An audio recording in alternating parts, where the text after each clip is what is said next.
ഇരിക്കാൻ എന്നെ കാത്തുകൊള്ളണമേ. ആരെയാണ് ശരണമാക്കിയിരിക്കുന്നത്? ദൈവത്തെ. ഉറപ്പാണോ?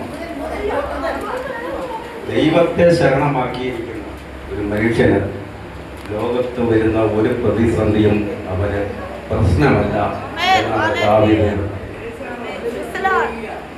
ആ സങ്കീർത്തനം കാണുമ്പോൾ അതിന് മുമ്പിൽ എഴുതിയിരിക്കുന്നത് എന്താ? ദാവീദിന്റെ ഒരു സ്വർണ്ണ തങ്കലിപികളാൽ എഴുതപ്പെട്ട ഒരു ലേഖനമെന്നാണ്. എന്താണ് തങ്കത്താൽ എഴുതപ്പെട്ടത്? ഏറ്റവും വിലയേറിയ ഒരു ലേഖനം. ദാവീദിന്റെ ജീവിതത്തിൽ നമുക്ക് കാണുവാൻ കഴിയും.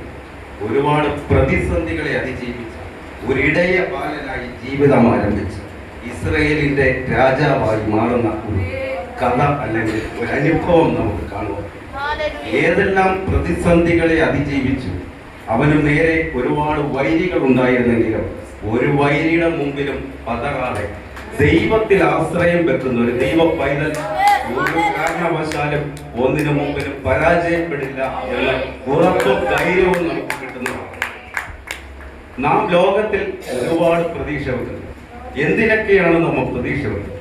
കുഞ്ഞുണ്ണി മാഷ് എന്ന് പറയുന്ന ഒരു കവിയുണ്ട്. അദ്ദേഹം പറയുന്നു, യേശുവിലാണ് എൻ്റെ വിശ്വാസം, കീശയിലാണ് എൻ്റെ ആശ്വാസം. നാം പലപ്പോഴും നമ്മുടെ കീശയിൽ ആശ്രയിക്കുന്ന, പണത്തിൽ ആശ്രയിക്കുന്ന, പ്രതാപത്തിൽ ആശ്രയിക്കുന്ന, കുടുംബ മഹിമയിൽ ആശ്രയിക്കുന്ന പലരുമാണ്. നമുക്ക് ആശ്രയിക്കുവാൻ ഒരുവനുണ്ട്.